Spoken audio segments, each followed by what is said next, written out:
Amém. Josué capítulo 10, a partir do verso 6. Enviaram, pois, os homens de Gibeão a Josué ao arraial de Gilgal, dizendo: não retires as tuas mãos de teus servos, sobe apressadamente a nós e livra-nos, ajuda-nos, porquanto todos os reis dos amorreus que habitam na montanha se ajuntaram contra nós. Então subiu Josué de Gilgal, ele e toda a gente de guerra com ele e todos os valentes e valorosos. E o Senhor disse a Josué: não os temas, porque os tenho dado na tua mão, nenhum deles parará diante de ti. E Josué lhes sobreveio de repente, porque toda a noite veio subindo desde Gilgal, e o Senhor conturbou diante de Israel e os feriu de grande ferida em Gibeão, e seguiu-os pelo caminho que sobe a Bet-Horon, e os feriu até a Zeca e Maquedá.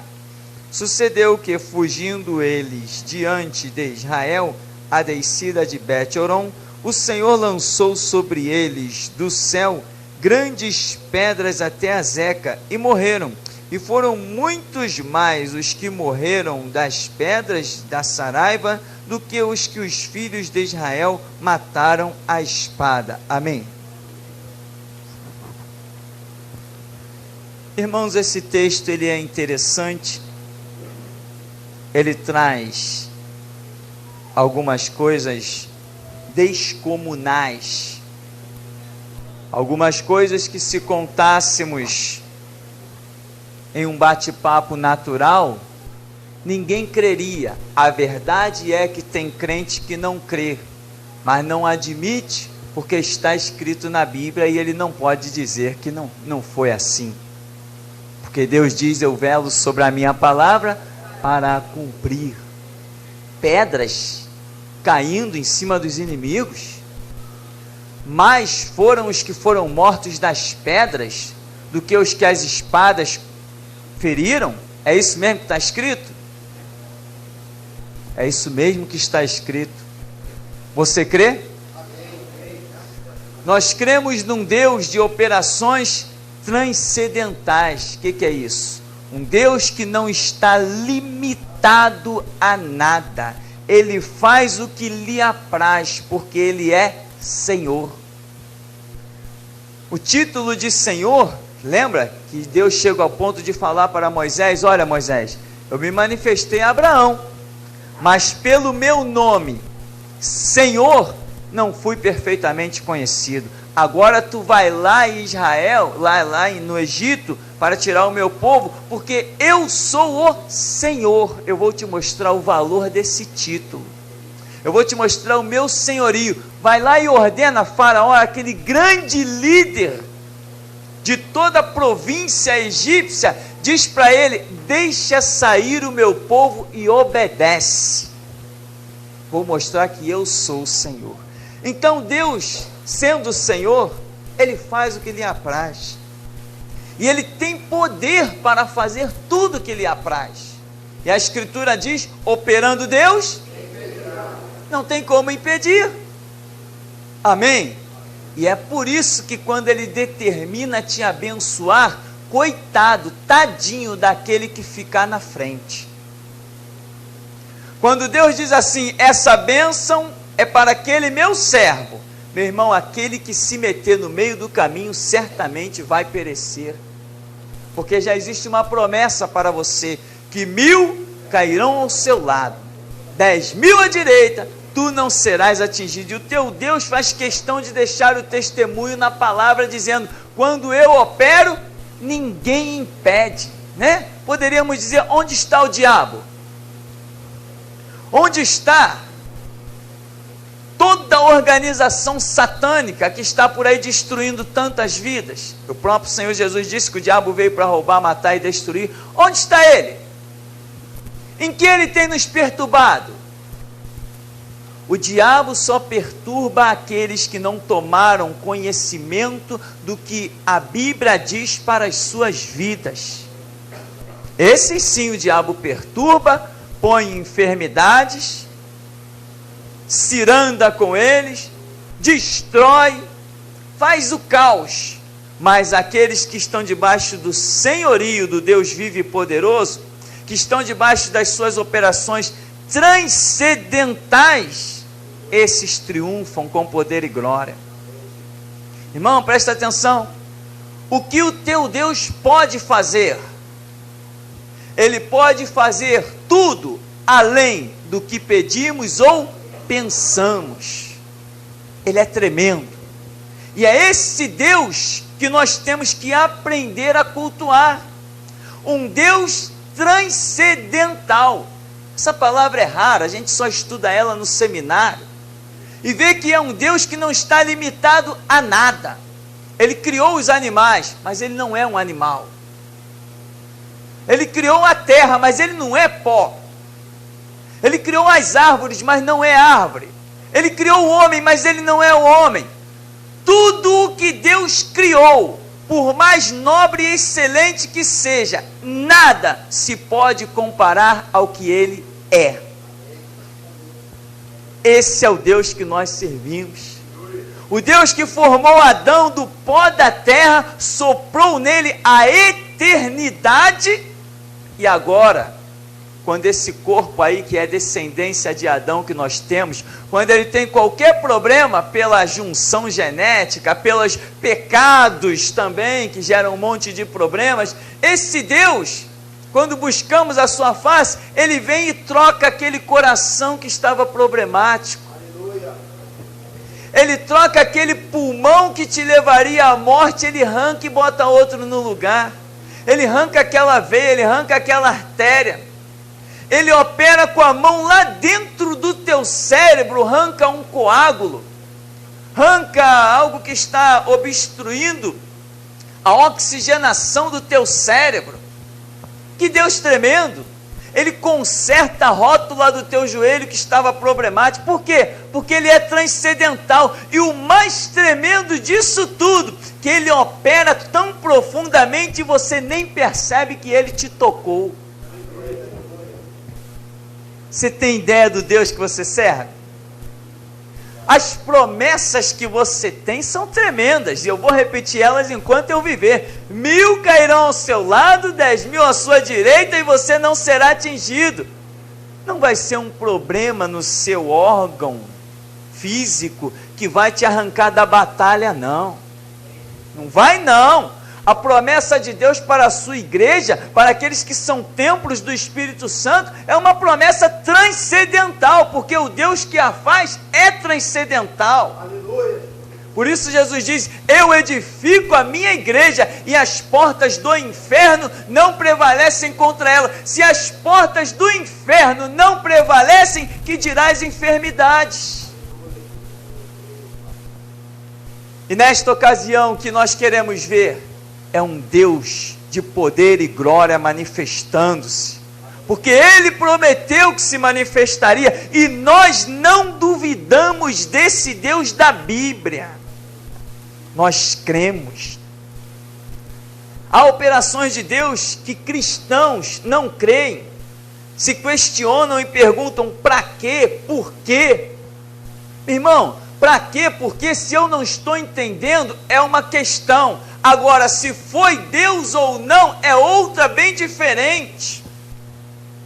Eu não tenho que reprovar uma ação de Deus, porque eu não compreendi, eu não entendi, então não foi Deus. Não, eu não entendi, não é que não tenha sido Deus, é porque eu preciso crescer na graça e no conhecimento. Teve uma operação aí sobre o Rio de Janeiro e sobre vários lugares em que Deus colocou dentes de ouro na boca de cristãos. Era uma glória quando os irmãos abriam a boca. Eram feixes de luz. Eu tive o privilégio de contemplar isso. E um monte de crente tonto, que nunca aprendeu a ler a Bíblia sequer, envelhecendo no banco da igreja. Quando eu falo envelhecendo no banco da igreja, estou falando de idade não, estou falando de realmente salvo, sentado e satisfeito, né? Inútil, o camarada paradão lá. Um monte de crente questionando, enquanto outros estavam vivendo a glória de Deus Outros estavam questionando, não, por que Deus fez isso? Para que Deus fez aquilo? Aqui eu estou vendo que Deus mandou pedras. E diz a Bíblia que mais morreram pelas pedras do que pela espada de Josué. Se você seguir a partir do verso 12, você vai ver que uma operação maravilhosa acontece. O título diz o que aí? O sol e a lua são detidos. Aí vem os sábios, os estudiosos. Não, isso não é possível. Claro que isso não é possível. Se nós servíssemos um Deus somente das coisas possíveis, com toda certeza isso não seria possível. Aí eles dizem, não, mas isso nunca aconteceu. É verdade. Esse movimento físico aí nunca aconteceu. Hoje a ciência prova que é a Terra que está atrasada na sua rotação por 24 horas. Aí nós dizemos, verdadeiramente nosso Deus é transcendental, opera além do que pedimos ou pensamos. Vai consultar os livros científicos e nós vamos chegar à conclusão que este milagre, quando a Bíblia vai dizer aqui, vai narrar detalhadamente, este milagre foi a causa de a Terra estar parada 24 horas na sua rotação. E Deus é tão transcendental que deu ao homem uma capacidade de pesquisa tão estrondosa que o homem conseguiu descobrir isso. Isto aqui é Deus. Eu vou te dar uma inteligência para você poder perceber um pouquinho de quem sou eu. Nós cremos num Deus transcendental? Então tá aí as pedras, né? Lá em Israel, no tempo dos reis, conta que um homem com uma espada, numa guerra, conseguiu vencer 300, matou 300 em sequência. Isso é normal?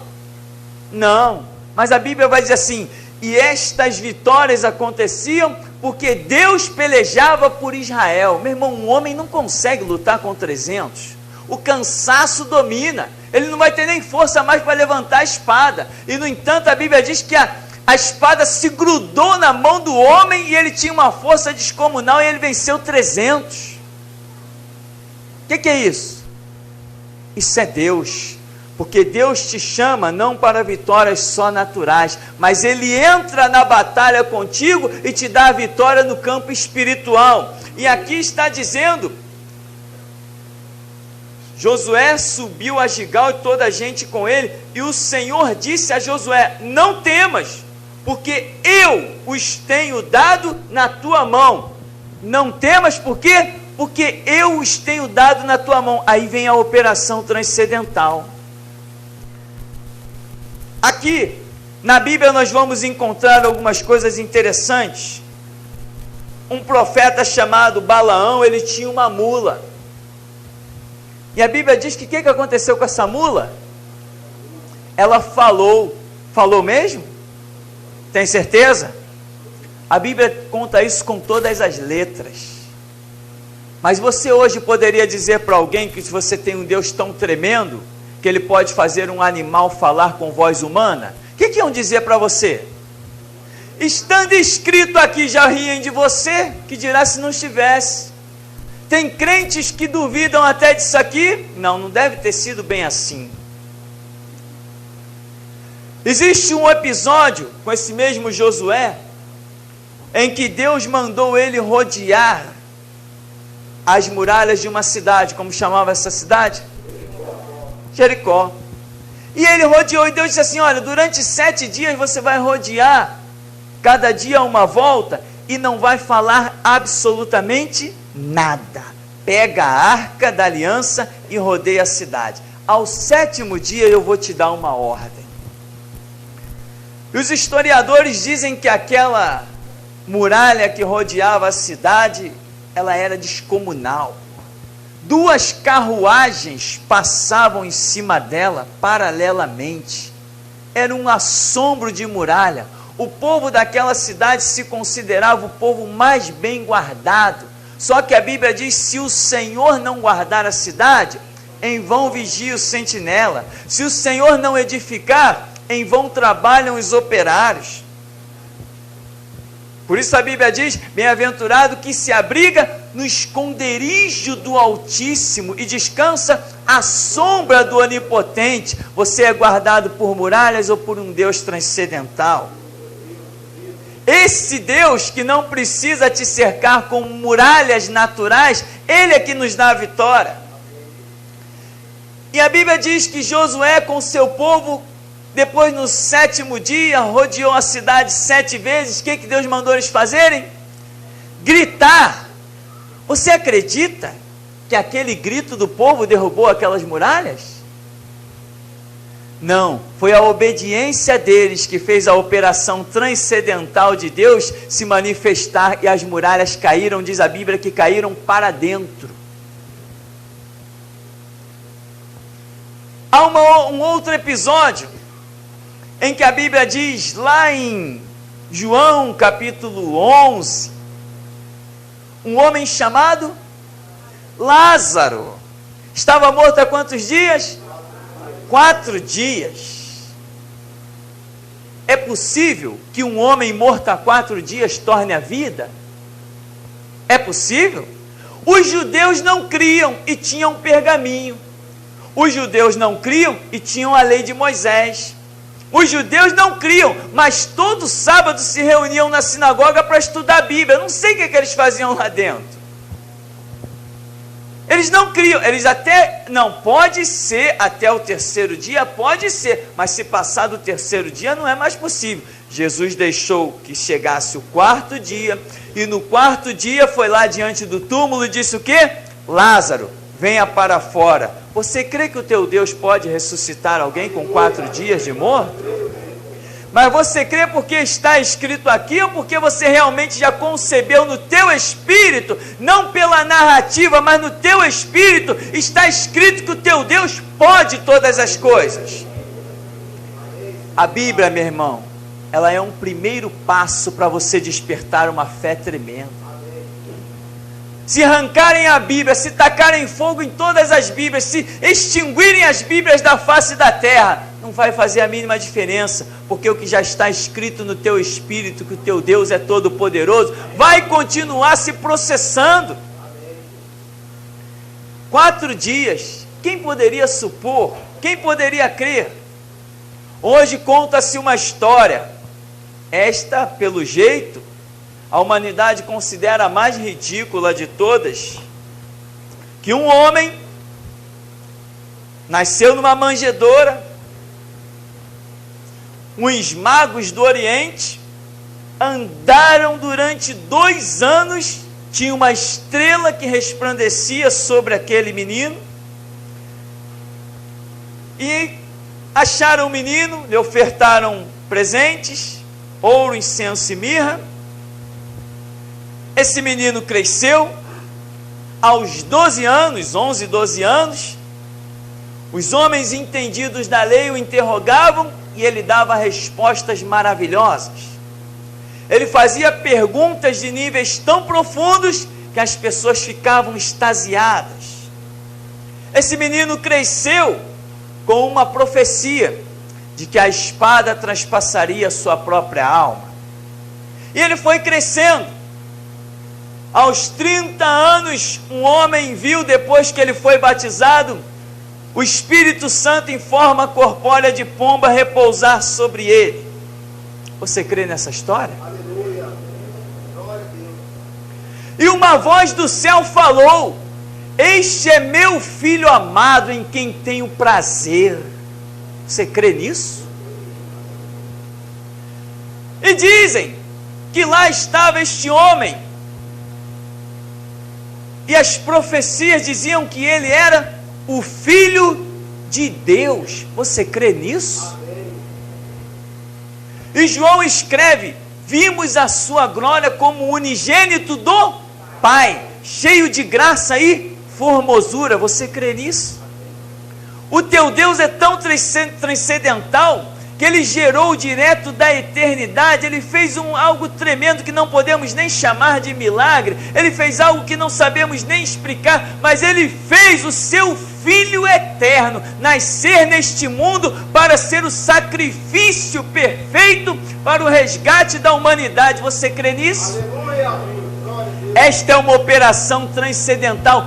Quem poderia supor que Deus enviasse seu Filho para ser escarnecido, usar uma coroa de espinho, morrer numa cruz, derramar o sangue para nos resgatar dos nossos delitos e dos nossos pecados?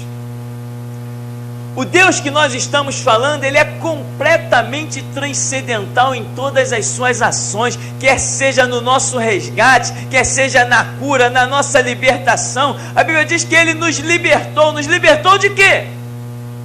Se nós andávamos aí, comia, bebia, dormia, ia para a praia, jogava futebol, parecia que estava tudo normal. De que Ele nos libertou? Como está escrito, se pois o Filho vos libertar, verdadeiramente sereis livres. Agora livres é que nós reconhecemos que verdadeiramente um dia éramos escravos. Você reconhece isso? E você reconhece que Deus não te pegou à força. Você reconhece que Ele foi transcendental. Ele agiu contigo de uma maneira tão tremenda, tão inigualável, e agora você é o que é.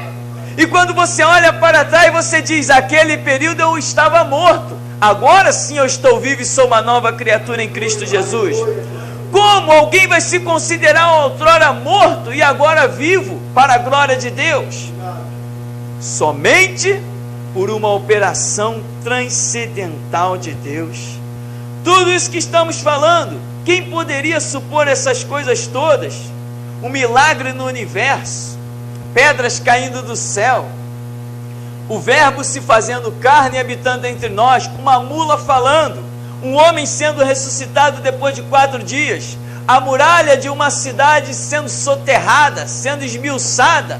Quem poderia supor essas coisas? Quem poderia supor que Elias pegasse carona no pé de vento? Quem poderia supor essas coisas?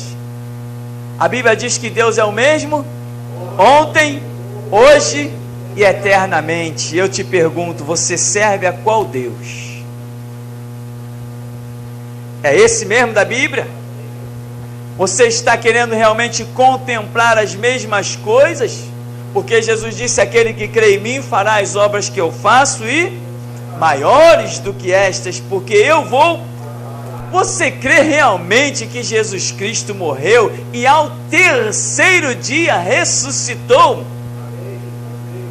E diz a Bíblia que Ele foi assunto aos céus diante de centenas de pessoas. Ele subiu ao céu, uma nuvem o encobriu, e diz a Bíblia que Ele está assentado à direita do Pai. Depois lá em Atos, Estevão contempla isso. Você crê nisso? Explica isso em palavras. Não tem como explicar. Servimos a um Deus transcendental, e nesta noite Ele vai te alcançar. Nessa noite Ele vai trocar órgãos. Nessa noite Ele troca veias. Nessa noite Ele corrige qualquer problema. Só existe um preço a ser pago. O preço que Jesus chegava diante das pessoas e perguntava: você crê no que eu posso fazer isso? Você crê que eu posso abrir tuas vistas? Diz a Bíblia que um homem gritou no caminho: Jesus, filho de Davi, tem misericórdia de mim. Jesus, filho de Davi, tem compaixão de mim. E depois de ele tanto clamar, Jesus: traz esse homem aqui. Que tu queres que eu te faça? Senhor, eu quero ver. Você crê que eu posso fazer isso? Senhor, eu creio. Então vai, a tua fé te salvou. Há um preço. Tudo na vida existe um preço. Se você não paga o preço, você não compra nada. Porque estamos vendo todos esses textos aqui para você decidir se nessa noite você vai ser alvo do milagre ou não. Porque diante disso tudo, uma mula falando, não, isso é uma loucura. Muralhas caindo, pedras caindo do céu, o universo parando por causa da oração de um homem. Não, tudo isso é uma loucura. Não, eu não creio. Então você não será alvo do milagre desta noite. Mas se você diz assim, não, eu creio nisso, eu aposto a minha vida nisso, essa é a noite que Deus marcou contigo. Essa é a noite que Deus preparou. Deus pode mexer nas suas células, pode mexer no seu metabolismo. Que Deus nós servimos, afinal de contas? Esta é a grande pergunta. Aleluia.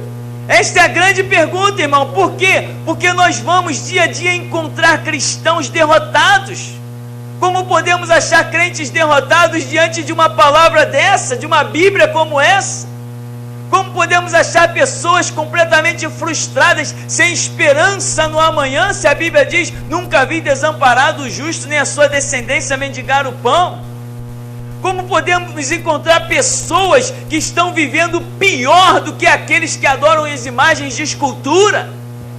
Aqueles que invocam os espíritos dos mortos? Cadê o Deus transcendental que opera além do que pedimos ou pensamos? Ele só opera na Bíblia, no papel, mas na prática não? Pois nessa noite você vai ver que Ele opera na prática. Você vai ver que neste lugar não invocamos um Deus só de papel, não. Adoramos um Deus em espírito e em verdade. Quantos já foram curados por Deus aí? E não parou não. Outras enfermidades tentarão subir ao teu corpo, mas novamente tu verás que só o Senhor é Deus. Aleluia, Deus. Glória a Deus. As viroses estão assolando esse mundo terrivelmente. E Deus já usou o ministério do pastor André para dizer aqui que tem um mal pior do que esse. Com essa tal de gripe do frango, já estima-se que morram 50 milhões de pessoas. Para você ter uma ideia, o Brasil tem 186 milhões. E as estatísticas estão dizendo que vão morrer com a gripe do frango. 50 milhões de pessoas no mundo inteiro vão morrer. E Deus já usou o pastor André porque tinha usado a respeito dessa, lembra? Que Deus usou o pastor André dizendo que no ar viria um vírus terrível. Está aí ele, está pelas aves. E agora Deus já usou o pastor André dizendo que, começando da Europa, vai invadir toda a América Latina. Um mal muito pior. Mas está escrito, sabe o que? Sobre tua tenda, ó Israel, não vale encantamento. Sobre tua vida, meu irmão, não vale encantamento. O mal que assola o mundo não assola a igreja. Eu quero deixar esse recado para os pregadores do evangelho covarde. O mal que assola o mundo não assola a igreja, porque a igreja tem promessa e tem Deus. Eu não concordo quando eles dizem, estamos no mundo e estamos sujeitos às coisas do mundo. Mentira, essa palavra é do diabo. A igreja não está sujeita a nada que acontece nesse mundo. Aleluia. Se faltar o alimento no mercado, o maná vai descer na minha mesa. Porque ele tem, eu não vim desamparar do justo, nem a sua descendência mendigar o pão. Acabou a história. Eu creio. Como vai a sua saúde? Não importa. Hoje é o dia dela ir bem. Deus cura pessoas, dizendo assim, olha, daqui a 30 anos ia se manifestar um mal, e Deus está cortando hoje. Você crê nisso? Se tu creres, meu irmão, verás. Então recebe. Recebe. Nós vamos estar orando com fé e confiança. Você anda cansado? Aí você olha e diz assim, não, mas eu já sou velho mesmo. Diante dos olhos de Deus não existe velho. Porque está escrito que os que confiam no Senhor renovarão as suas forças, subirão com asas de águia, correrão e não se cansarão, caminharão e não se fadigarão. Esses são os que confiam no Senhor, que creem num Deus transcendental. Aí você vai dizer assim, mas eu conheço um crente que já era, está acabado, em vida. Eu conheço outro. Tu conhece muitos, mas não conhece crente igual que não conhece o Deus que nós temos pregado aqui. O Deus que eles pregam é um Deus natural, nós pregamos um Deus transcendental. O nosso Deus é isso. opera além do que pedimos ou pensamos. Nós vamos ficar por aqui em nome de Jesus.